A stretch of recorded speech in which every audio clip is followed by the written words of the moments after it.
Hello dear student, welcome to Sampatti private ITI Rahimabad near airport Prayagraj. तो पिछली class में हम फिटर फर्स्ट ईयर और सेकेंड ईयर स्टूडेंट को पाइप फिटिंग के बारे में बताए थे। पाइप फिटिंग जोड़ कितने प्रकार के होते हैं, कहाँ पर उनका यूज किया जाता है और किस तरह यूज किया जाता है और किस पर्पज़ से किया जाता है। तो आज हम उसी के आगे पाइप फिटिंग टूल्स के बारे में बताएंगे जो पाइप फिटिंग में यूज किए जाते हैं। टूल्स कितने तरह के होते हैं, उनका यूज कैसे किया जाता है, और पाइप फिटिंग में वाल्व कितने तरह के लगते हैं और किस जगह पे उनका यूज किया जाता है। तो यह क्लास फिटर फर्स्ट ईयर और सेकेंड ईयर दोनों के लिए इम्पोर्टेंट है। तो आज हम बात करते हैं पाइप फिटिंग टूल्स और वाल्व के बारे में। पहला वाल्व है आपका वाल्व। इसका प्रयोग मेन लाइन से ब्रांच लाइन निकालने के लिए किया जाता है। वाल्व का यूज हम वहाँ पे करते हैं जहाँ पे मेन सप्लाई से ब्रांच में सप्लाई करना हो। इस पहला वाल्व है आपका निडिल वाल्व। निडिल का अर्थ होता है सुई। इस वाल्व में कंट्रोलिंग सुई इस वाल्व की कंट्रोलिंग सुई से होती है। यह देखने में ग्लोब वाल्व की भांति होती है। इसका प्रयोग बहाव को सूक्ष्म नियंत्रण के लिए किया जाता है। इसका यूज निडिल वाल्व का यही मेन पर्पज़ है यूज करने का। जो बहाव होता है, फ्लो होता है वाटर का, उसको धीरे धीरे कंट्रोल किया जाता है। मतलब छोटे में कुछ वाल्व होते हैं कि उन्हें बंद कर दिया जाता है तो पूरा बंद हो जाता है और खोलने पे पूरा खुल जाता है। इसको राउंड करते हैं तो सप्लाई धीरे धीरे क्लोज होती है और धीरे धीरे ओपन होती है। सूक्ष्म नियंत्रण के लिए निडिल वाल्व का प्रयोग किया जाता है। दूसरा आपका है ग्लोब वाल्व। इस वाल्व का प्रयोग वायु, भाप या जल को नियंत्रित करने के लिए किया जाता है। इसको हम अधिकतर हॉस्पिटल या इंडस्ट्री में देखते होंगे। जो एयर गन यूज होता है वहाँ पे उसके प्रेशर को रोकने के लिए ये ग्लोब वाल्व यूज होता है। इस वाल्व के अतिरिक्त भाप जैसे वाशर सीट पैकिंग को आसानी से बदला जा सकता है। इस वाल्व को बार बार प्रयोग में लाया जा सकता है क्योंकि मरम्मत में आसानी होती है। ये दूसरा आपका ग्लोब वाल्व है जो हम लोग इंडस्ट्री या एयर गन जहाँ यूज होते हैं वहाँ पे यूज करते हैं, या भाप लाइन में। तीसरा है आपका gate valve. Gate valve gate की भांति कार्य करता है। यह वाल्व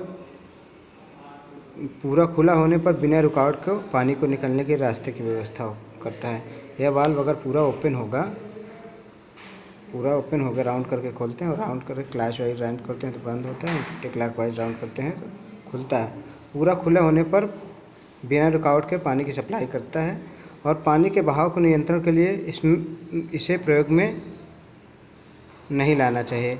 इससे या तो पानी पूरी तरह क्लोज होता है या तो पूरी तरह बंद होता है। अभी हमने बताया कि एक वाल्व था आपको निडिल वाल्व, जिसमें पानी धीरे धीरे क्लोज होता है, धीरे धीरे मतलब पानी का कुछ हिस्सा हम बहा सकते हैं, कुछ रोक सकते हैं। मगर गेट वाल्व में क्या है, या तो पूरी तरह से क्लोज कर देगा या तो पूरी सप्लाई करेगा। निडिल वाल्व गेट वाल्व में ये अंतर भी है। और इसके बाद आपका है नॉन रिटर्न वाल्व। यह वाल्व वहाँ प्रयोग में लाए जाते हैं जहाँ पर पानी बैक प्रेशर बनाने का चांस हो। नॉन रिटर्न वाल्व वहाँ पे यूज आते हैं जहाँ पे पानी के बैक प्रेशर बनाने का चांस होता है। इस प्रकार के वाल्व में एक पतला फ्लैप होता है जो पानी के बहाव बंद होते ही तुरंत रास्ता रोककर विपरीत दिशा में बहाव को रोकता है। नॉन रिटर्न वाल्व जो है विपरीत दिशा में एक तरह से बहाव को रोकता है ज़्यादा प्रेशर होने पे। इसके बाद है प्लग कॉक का प्रयोग वहाँ किया जाता है जहाँ पर पानी का तेज़ दबाव हो। प्लग कॉक का वहाँ यूज किया जाता है जहाँ पे पानी का तेज़ दबाव हो। प्लग के एक साइड से दूसरे साइड में पानी के बहाव को जाने व रोकने के लिए बॉडी में लगे एक समांतर टेपर गोलाकार प्लग को घुमाया जाता है जो पाइप के बोर के क्षेत्रफल में के सुराख में घुसता है। ये है आपका प्लग कॉक। इसको हम लोग इसी की सहायता से हम लोग घुमाते हैं तो इसके अंदर और ये पानी की जो सप्लाई है उस पानी की सप्लाई को रोक देता है। और जितना ज़्यादा घुसेगा मतलब ये राउंड जितना ज़्यादा होगा ये सप्लाई को पूरी तरह रोक देगा। यहाँ पे आके जो सप्लाई के पानी के है इधर जाने के लिए इस प्लग कॉक है। इसके बाद है आप यह ब्रास गोल गन मेटल का बना होता है। ये जो है स्टॉप वाल्व आपके ब्रास या गन मेटल का बना होता है। इसे गेट वाल्व,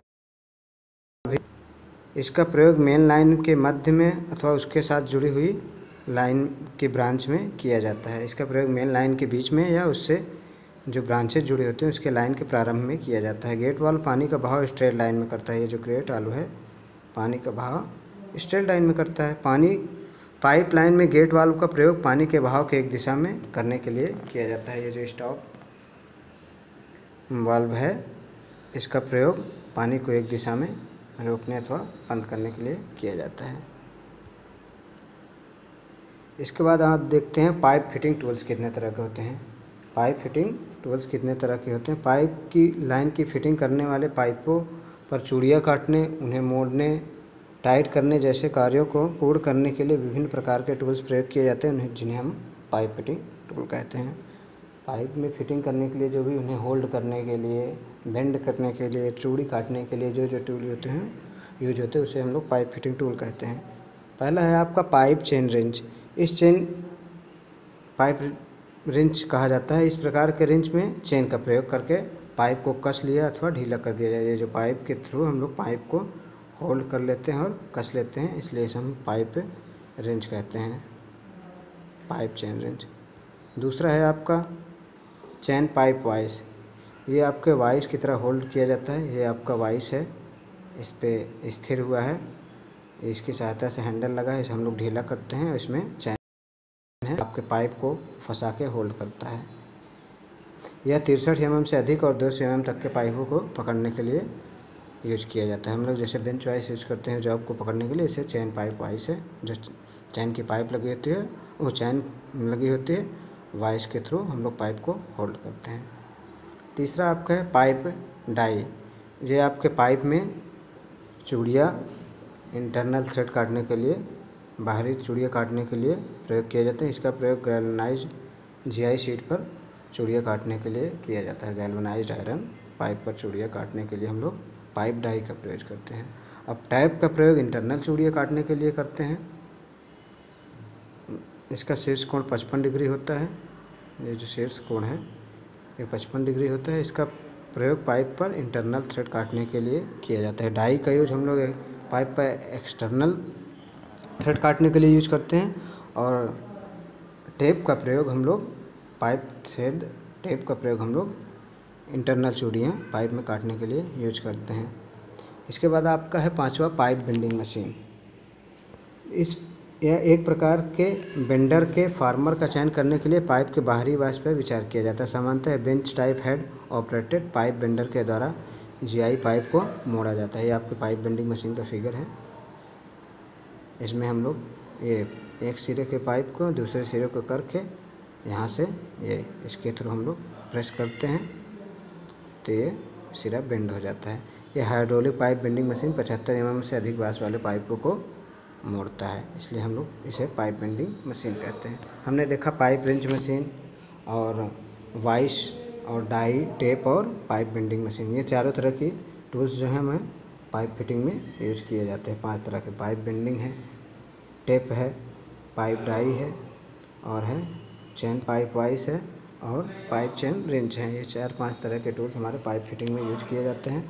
और हमने देखा कि वाल्व 6 तरह के हैं। एक आपका स्टॉप वाल्व है, अब एक है प्लग कॉर्क, एक नॉन रिटर्न वाल्व है, एक आपका गेट वाल्व है, इसके बाद आपका नीडल वाल्व है।